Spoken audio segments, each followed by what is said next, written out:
잘 주목해 주시기 바랍니다. 한 10년 전쯤 될 겁니다. 10년 전쯤 이 방글라데시의 한 작은 마을에서 헤나 아크타라는 14살 된 소녀가 40살의 사촌에게 납치돼 가지고 성폭행을 당한 적이 있었습니다. 헤나 아크다는 분명히 성적 피해자입니다. 그럼에도 불구하고 결혼한 남성과 부적절한 관계를 맺었다라는 죄명을 쓰고 이슬람 율법인 샤리아 법에 의해서 101대의 채찍질 선고를 받습니다. 그리고는 70대까지 맞다가 중간에 숨을 거두고 말았습니다. 이 소녀의 아버지의 말에 의하면 그녀를 강간했던 사촌 칸이라는 남자는 40살입니다.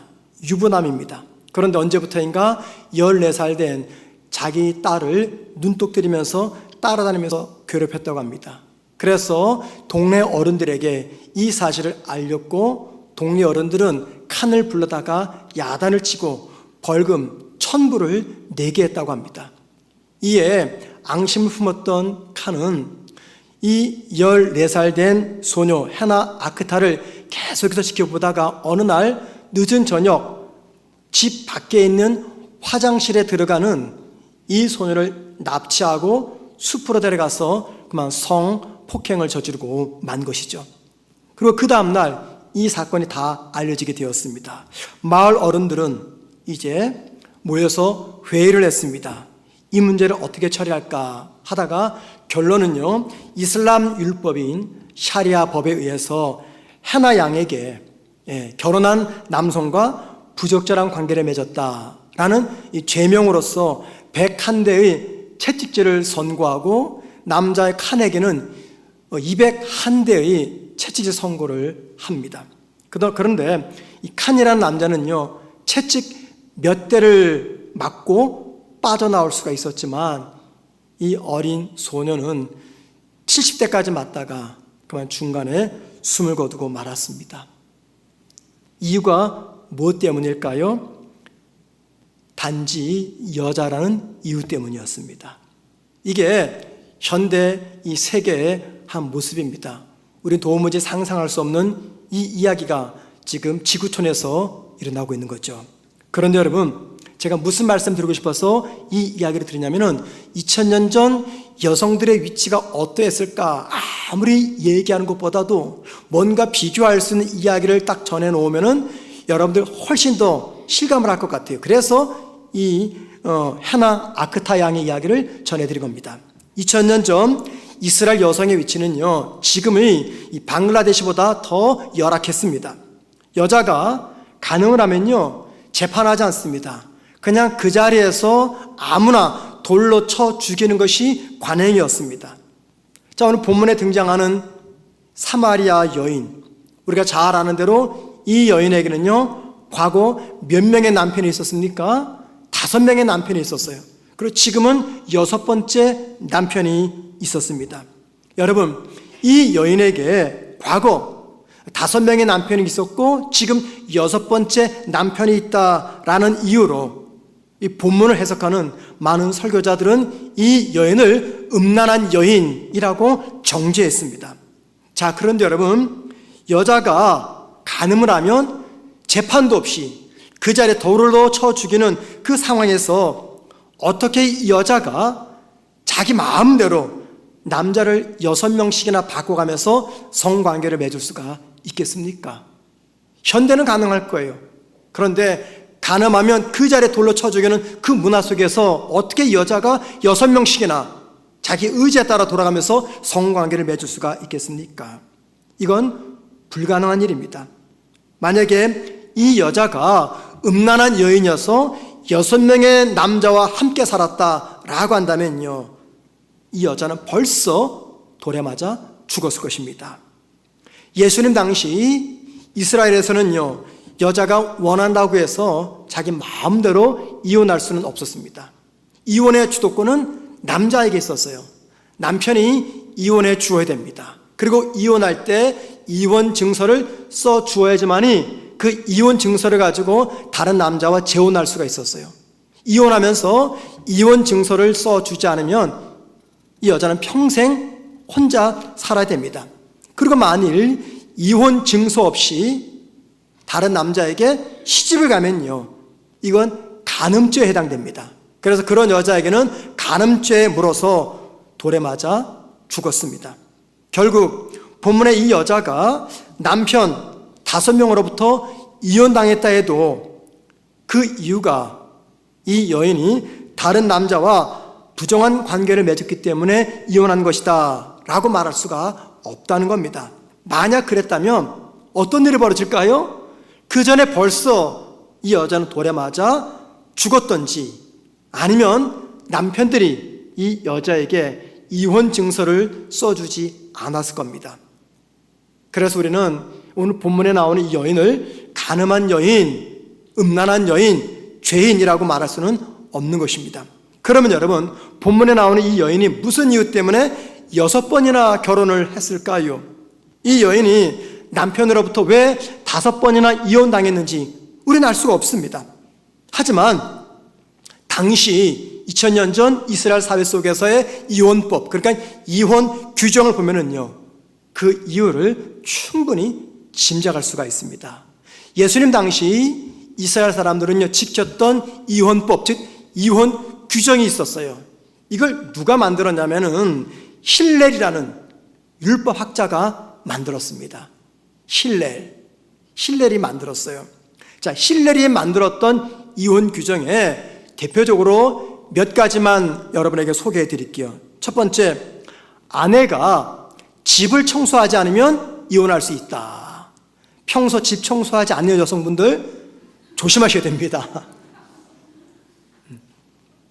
또 하나, 만약 아내가 요리를 해주지 않거나 설거지를 안 해도 이혼할 수 있다.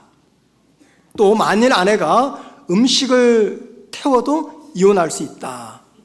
또 남편이 집에 들어왔는데 아내가 밝게 웃어주지 않으면 이혼할 수 있다. 또는 밖에서 본 어느 여자가 집에 있는 아내보다 더 매력적으로 보인다면 이혼할 수 있다. 기막힌 법이죠. 예. 자, 우리 남자 성도 여러분들, 아쉽다. 왜 우리나라는 이런 게 없을까 생각하십니까? 여러분, 당시에 이게 이혼 규정입니다. 이 이혼 규정들과 남성 중심적인 이 세계관을 감안해 본다면 오늘 본문에 나오는 이 여인은요, 음란한 여인이라기보다도 그 당시 남성 중심적인 유대 사회로부터 처절하게 짓밟히고 버림받은 피해자였음을 알 수가 있습니다. 여러분, 이 여인에게는 어떤 아픈 상처가 있습니까? 5명의 남편으로부터 버림받은 아픈 상처가 있습니다. 그리고 그 상처는 누구에게도 알리고 싶지 않는 그녀만의 비밀이며 부끄러움이었습니다. 그런데 이 여인이 정오에 물을 길러 운물로 찾아옵니다. 한번 생각해 보세요. 왜 이 여인이 정오에 운물로 물을 길러 옵니까? 그 시간은요, 하루 중 가장 뜨거운 시간입니다. 그래서 모든 사람들은 외출하지 아니하고 집에서 오침을 즐기거나 쉬고 있는 시간입니다. 기록을 보면은요, 그때 전쟁을 치르는 병사들도요, 그 시간만큼은 휴전을 해야 될 정도로 굉장히 뜨거운 시간이었습니다. 바로 그 시간에 이 여인이 운물가에 물을 길러 왔습니다. 왜 그렇습니까? 그동안 남자들로부터 이용당하고 버림받은 것에 대한 부끄러움이 이 여인에게 있었기 때문입니다. 오늘 보면 16절 말씀 보면 예수님은 그녀에게 남편을 불러오라 이야기합니다. 남편을 불러와라. 그랬더니 17절에서 이 여자가 뭐라고 말합니까? 나에게는 남편이 없습니다 라고 말해요. 자, 그래서 18절에서 예수님께서 뭐라고 말해요? 너에게 5 남편이 있었고 지금 있는 자도 내 남편이 아니니 네 말이 옳다라고 이야기합니다. 예수님의 말은 이런 말이에요.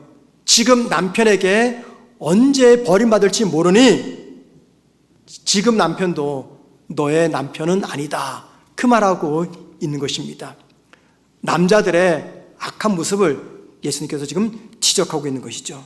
자, 여러분, 지금 예수님은 여인에게 무슨 말을 하고 있는 것일까요? 이 여인의 한 맺힌 이야기, 서러운 이야기, 그동안 남자들로부터 버림받은 아픈 이야기, 한숨과 절망의 이야기를 우리 주님이 이 여인에게 하고 있는 것입니다. 17절에서 이 여인이 뭐라고 말했어요? 나는 남편이 없습니다 라고 말할 때 그 말이 무슨 말입니까? 무슨 마음으로 이 여인이 예수님에게 나는 남편이 없습니다, 실제는 있잖아요, 한 명. 근데 남편이 없다 그래요. 무슨 마음으로 나는 남편이 없다라고 말했을까요? 자신의 깨어진 마음, 상처받은 마음, 이 마음을 지금 예수님에게 보여주고 있는 것입니다. 선생님, 과거 나에게는 남편이 5명이 있었습니다. 그런데 모두 다 나를 버리고 떠났습니다. 지금 남편도 언젠가는 다른 남자들처럼 나를 버리고 떠날 겁니다. 그런 내가 무슨 남편 있는 여자며 또 불러올 남편이 어디에 있습니까? 지금 이런 이야기를 하고 있는 겁니다. 여러분, 그동안 여인은요, 자신의 이 아픈 과거 이야기를 그 누구에게도 말하지 않았을 겁니다. 그런데 이 여인이 꼭꼭 숨겨둔 자기 아픔의 이야기를 꺼내서 예수님께 전하고 있는 것, 이게 뭘 의미할까요? 이 여인의 마음이 지금 예수님께로 움직이고 있다라는 겁니다. 여인의 마음이 처음 만난 예수님을 향해서 움직이고 있다는 겁니다. 여러분, 한번 물어볼까요? 사람들의 마음이 언제 움직일까요? 내가 범한 실수나 잘못을 지적당할 때 그때 움직일까요? 아니면 누군가로부터 나의 마음, 잘못, 실수를 이해받고 내가 위로받고 있다라고 생각될 때 그때 마음이 움직일까요? 전자입니까? 후자입니까? 후자죠, 후자. 누군가가 깨지고 상처받은 내 마음을 이해해 줄 때 그때 비로소 내 마음이 움직이게 되는 겁니다. 여러분, 이 여인이 예수님과의 대화를 통해서 지금 무엇을 느끼고 있는 것일까요? 남편에게 버림받은 것에 대한 이해와 위로를 내가 지금 이 낯선 남자로부터 받고 있구나라는 것을 느끼고 있는 겁니다. 여러분, 지금 이 여인을 위로하는 분, 그분이 누굽니까? 저와 여러분이 나의 구주로 섬기는 우리 주님입니다. 주님이 어떤 분입니까? 우리 입에서 나오는 말이 아니라 말이 나오기 전 내 마음에 담겨있는 그 마음의 언어를 먼저 아시는 분입니다. 내 입술로 내 아픔, 내 슬픔, 내 비통함을 정확히 표현하지 않아도 내가 말하지 않은 아픔과 상처, 그리고 마음의 눈물을 보시고 들으시는 분입니다. 기도하기 전에 내 마음속에 담겨있는 두려움, 상처, 걱정, 근심, 이런 것들을 잘 아시는 분입니다. 우리가 보통 슬픔을 당하거나 또는 아픔을 당하면요, 이런 생각이 들어요. 나만 불행하고 내 주변 사람들은 다 행복하구나, 이런 생각을 갖게 돼요. 제가요, 얼마나 머리가 나쁜 사람이냐면 아주 오래전 운전면허 학과 시험 볼 때 거의 2년에 걸쳐가지고 학과 시험 통과가 됐습니다. 야, 지독하다, 그런 생각이 드시죠? 그 원소 한 면이 인치 붙이는 게 있잖아요. 다 차가지고 새로운 거 구해가 붙일 정도 됐어요. 제가 이렇게 학과 시험 떨어지고요, 인천 연수동에 면허 시험장이 있었는데 면허 시험장을 딱 나오면요, 그 앞에 도로가 있습니다. 자동차들이 쌩쌩 달려요. 그럼 저는 한참 서가지고 이런 생각이 들어요. 야, 저 인간들은 무슨 복을 받았길래 면허증을 땄을까, 이런 생각이 들어요. 그러니까 나만 못 따는 것 같아요. 네. 그런 거죠. 우리가 슬픔을 당하거나 아픔을 당하면요, 나만 불행하고 내 주변 사람은 다 행복하게 느껴집니다. 그런데 여러분, 우리가 그거 알아야 됩니다. 이 세상에 상처 없는 사람이 어디 있겠습니까? 말을 안 해서 그렇지 우리 모두가 다 마음에 상처를 품고 살아갑니다. 겉으로 볼 때는요, 다 좋아 보이죠. 불어 보일 겁니다. 그런데 우리 마음속에 뭐가 있어요? 아무에게도 말하고 싶지 않는 마음의 고통, 이 고통을 끌어안고 오늘 살아가고 있다는 겁니다. 남이 볼 때는요, 화려한 옷을 입고 있어요. 명품 옷을 입고 명품 백을 들고 좋은 차를 탑니다. 모두가 부러워합니다. 그런데 그 사람이라도요, 정작 본인에게는 가슴이 찢어지는 상처가 있다는 겁니다. 다른 사람들에게 약한 모습 보이고 싶지 않아가지고요, 수다를 계속 떱니다. 또는 꽤 괜찮은 척 흉내를 냅니다. 그러나 남몰래 뒤돌아서서 눈물 흘리는 그런 분들이 의외로 많다는 겁니다. 웃으면서 열심히 잘 살아가는 것처럼 보여요. 정작 본인은 깊은 우울증 속에서 시달리면서 삶을 포기하고 싶은 절망 속에서 살아가는 그런 분들이 많다는 겁니다. 단지 우리가 그들의 겉모습만 보기 때문에 그들의 그 속사정을 모르고 있는 것이죠. 다른 사람들의 아픔을 들으면서 종종 나는 당신을 이해합니다 라는 말을 하곤 합니다. 나는 너를 이해해, 걱정하지 마, 이런 말 합니다. 그런데 여러분, 정말 우리가 그 사람의 상처, 형편, 아픔을 온전히 이해할 수가 있을까요? 아니요, 우리 절대 이해 못합니다. 온전히 그 사람의 상처와 두려움과 걱정을 이해하지 못합니다. 심지어는요, 내가 낳고 내가 기른 내 자녀도 부모는 이해하지 못합니다. 수십 년을 같이 살아온 배우자의 마음도 이해하지 못합니다. 제 아들이 사춘기일 때 제가 늘 들었던 말이 있어요. 아빠는 나를 이해하지 못해. 여러분, 이 말 누가 잘 씁니까? 전국의 사춘기 청소년들이 가장 잘 쓰는 말이죠. 엄마는 날 이해 못해. 아빠 날 이해 못해. 이게 아주 그냥 특허입니다, 특허. 이 말을 하면은요, 이 아이가 아직 사춘기 끝나지 않았구나 생각하시면 돼요. 그런데 여러분, 우리가 솔직히 인정할 것이 있어요. 부모들이 자녀들을 100% 이해할 수 있습니까? 저는요, 제 아들을 꽤 이해한다고 생각을 했어요. 그런데 이번에 만나서 저녁마다 늦은 시간까지 대화하는 속에 내가 이 아이를 정말 모르고 있었구나 하는 것을 깨달았습니다. 자녀도 마찬가지입니다. 자녀들도요, 부모의 아픔을 절대 이해하지 못합니다. 종종 사람들의 말을 듣고 당신을 이해할 수 있습니다 라고 말할 때가 있어요. 여러분, 말로는 이해한다고 말할 수 있습니다. 또는 그 아픔을 마치 내 아픔처럼 나도 함께 슬퍼할 수 있어요.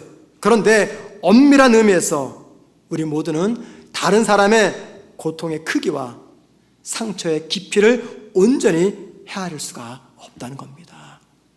여러분, 감정이입이라는 말 아시죠? 감정이입, 상대방의 경험, 정서, 생각, 이 모든 것들을 내 입장이 아니라 그 사람의 입장에서 이해하고 느끼는 감정, 이게 감정이입이라고 하죠. 영화나 드라마에서 연기자들이 연기 논란이 일어나는 이유, 뭐 때문이냐면요, 이 감정이입을 잘 못하기 때문이에요. 그 대표적인 영화 배우가 누굴까? 혹시 여러분 가운데 김태희 씨 가족이 있습니까? 김태희 씨 가족. 김태희 씨가요, 연기 논란이 항상 시끄러워요. 왠지 아세요? 그 이유가 있어요. 김태희 씨는 어릴 때부터요, 시험 봤다 100점이었어요. 그러니까 서울대 갔죠. 학교에서 수업을 마치면요, 집에까지 그냥 뛰어간대요. 왜 그럴까요? 빨리 가서 공부하려고. 그 뛰어간대요. 그런데 이분이 연기도 공부하는 그런 자세를 했대요. 왜냐면 열심히 하면 다 된 줄 알고. 근데 연기는 그게 아니잖아요. 연기는 공부로 되는 게 아니잖아요. 이 감정이입이 되어야 되잖아요. 그래서 참 얼굴도 예쁘고 공부도 잘하고 명문대 나왔는데 항상 연기 논란의 중심에 서고 있는 것이죠. 연기자가 완전히 극중인물이 되지 못하기 때문에 연기를 못한다는 소리를 듣게 됩니다. 여러분, 연기자들이 극중인물의 경험, 정서, 아픔 등을 이해하고 공감하면요, 뛰어난 연기는 할 수 있어요. 할 수 있습니다. 그러나 연기가 아니라 실제 삶에서는요, 내가 그 사건을 직접 실제로 경험하지 않으면 상대방의 입장과 아픈 감정을 온전하게 이해하기는 어렵습니다. 다른 사람이 내 힘든 형편을 이해하지 못하고 알아주지 못한다고 속상할 필요가 없어요. 내 배우자가 내 마음을 이해하지 못한다고 섭섭할 때가 많죠. 내 자식이 부모 마음을 알아주지 못한다고 힘들 때가 많이 있죠. 셀원들이 셀장의 이 힘든 마음을 몰라준다고 많이 속상하시죠. 그럴 필요 없습니다. 평생 살아온 내 가족도 내 배우자도 나 이해 못합니다. 심지어는 목사인 저도 여러분 이해하지 못합니다. 혹 나와 똑같은 상처를 받은 경험 있는 사람, 그 사람도요, 나를 온전히 이해하지 못합니다. 아니 설령 이해는 할 수가 있겠죠. 그런데 여러분 거기까지입니다. 거기까지. 이해까지예요. 이해의 차원을 뛰어넘어서 내 상처를 그 누구도 치유하지는 못한다는 겁니다. 자, 여러분, 누가 우리의 상처받은 마음, 외로움, 고통을 이해하고 치유할 수가 있을까요? 나를 만드신 창조주이신 하나님 아버지만이 나의 아픔을 이해하고 마침내 이해의 차원을 넘어서 나를 치유해 주실 수가 있다는 겁니다. 미국에 가면은요, 디트로이트라는 도시가 있습니다. 이 도시는요, 미국을 대표하는 자동차 만드는 도시입니다. 이제 평택 고독하면은 뭐가 떠올라요? 삼성. 여기 가다 보면은요, 그 칼국수 집이 생겼어요. 그 이 도로 정면에 뭐라고 붙인지 아십니까? 삼성 같은 그 칼국수집을 만들겠다. 이 딱 써놨어요. 삼성하면 고독하면 이 반도체 삼성, 그것처럼 디트로이트 하면은요, 자동차 포드 공장, 이렇게 알려진 도시가 미국의 디트로이트입니다. 이곳에서 오래전부터 전해내온 한 이야기가 있어요. 이 지역에서 자동차를 제일 잘 고친다는 자동차 정비공이 있었습니다. 어느 눈이 많이 오는 겨울날 이 자동차를 몰고 나가는데 그만 이 자동차가 멈추고 말았습니다. 아무리 시동을 걸려고 노력해도 시동이 걸리지 않는 거예요. 눈은 많이 오고 날은 춥고 고생이 이만저만이 아닙니다. 그때 검은색 세단 한 대가 오더니 그 옆에 딱 서는 거예요. 그리고 그 차에서 한 노신사가 내립니다. 그러면서 이 자동차 정비공에게 말하기를 내가 좀 도와드릴까요? 정비공이 그 말을 듣고 속으로 무척 기분 나빴습니다. 아니 내가 이 도시에서 자동차를 제일 잘 고치는 사람인데 누가 누구를 도와줘? 하지만 예의상 허락했어요. 노신사가 그 차 본네트를 열고 잠시 뭔가를 만진 다음에 그 정비공에게 한번 시동을 걸어보라고 말했습니다. 이 정비공이 시동을 거니까 정말 거짓말처럼 시동이 걸리는 거예요. 이 정비공이 깜짝 놀랐습니다. 선생님, 누구십니까? 라고 묻자 노신사가 이 명함을 하나 그 정비공에게 건네주었어요. 그 명함에 이분의 이름이 기록되어 있었는데 그 이름이 헨리 포드였습니다. 포드가 누굽니까? 오늘날 포드 자동차를 제일 처음 만든 사람, 자동차의 설계자이며 제작자였습니다. 그러니까는 이 정비공이 타고 있는 그 자동차를 설계하고 제작한 사람이 누구냐면 바로 이 노인 헨리 포드였습니다. 자기가 제작하고 자기가 설계했으니까는 이 자동차가 무슨 문제가 있는지 누구보다 제일 잘 알고 어떻게 고칠지도 잘 알았던 거죠. 여러분, 살다 보면은요, 우리의 인생에 고장이 찾아올 때가 있습니다. 분명히 우리 인생이 고장이 날 때가 있어요. 마음의 상처를 받아서 많이 아플 때가 있습니다. 육신의 질병이 찾아올 때가 있습니다. 본문의 여인처럼 사람들로부터 버림받을 때가 있고 비난당하고 무시당하고 그래서 깊은 절망 속에 빠질 때가 있습니다. 그때 내 주변의 사람들이 나를 위로하고 나를 도와줍니다. 사람들의 도움으로 내가 회복될 때가 있지만요, 대부분은 나에게 위로와 도움이 안 될 때가 더 많습니다. 그런데 사람이 고치지 못하는 나를 하나님은 완전히 고쳐주십니다.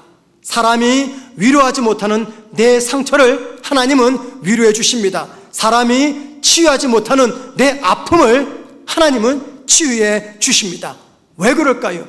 그 이유가 있습니다. 그 이유를 시편 139편 13절에서 말해 놓았습니다. 시편 139편 13절, 우리 다 같이 함께 읽습니다. 시작. 주께서 내 심장을 지으시며 나의 모태에서 나를 만드셨나이다.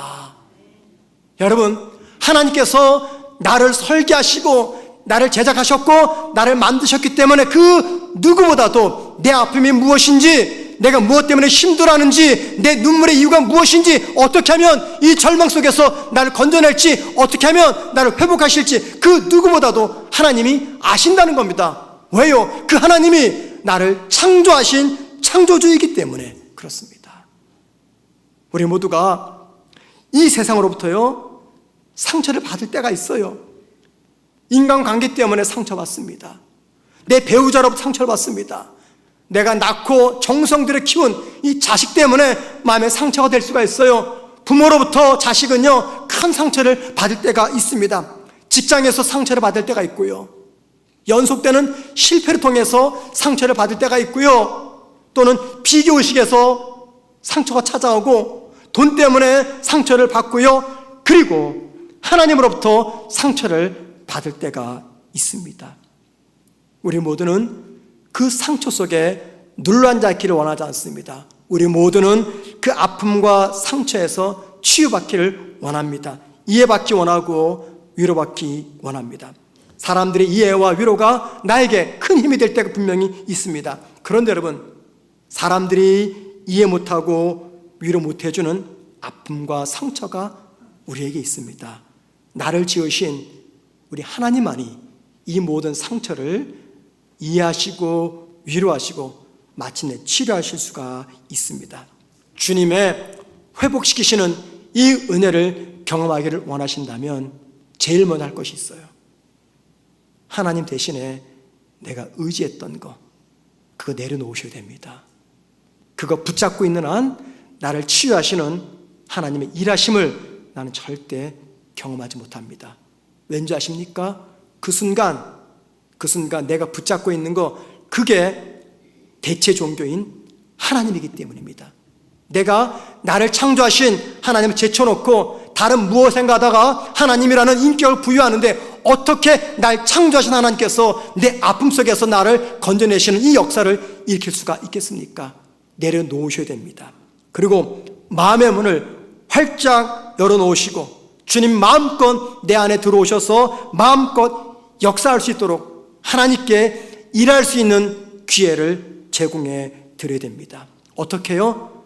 그 주님께 살려달라고, 도와달라고, 날 회복시켜달라고 부르짖어 기도하면서 도움을 구하셔야 됩니다. 그래야 할 때 내 열린 마음의 문으로 우리 주님이 도우셔가지고 마음껏 내 삶에서 역사하실 수가 있다는 겁니다. 이 저녁 기도 시간에 그렇게 주님께 부르짖다가 주님께서 나를 위로하시고 이해해 주시는, 치료하시는 놀라운 은혜 경험하기를 주님의 이름으로 축원을 드립니다.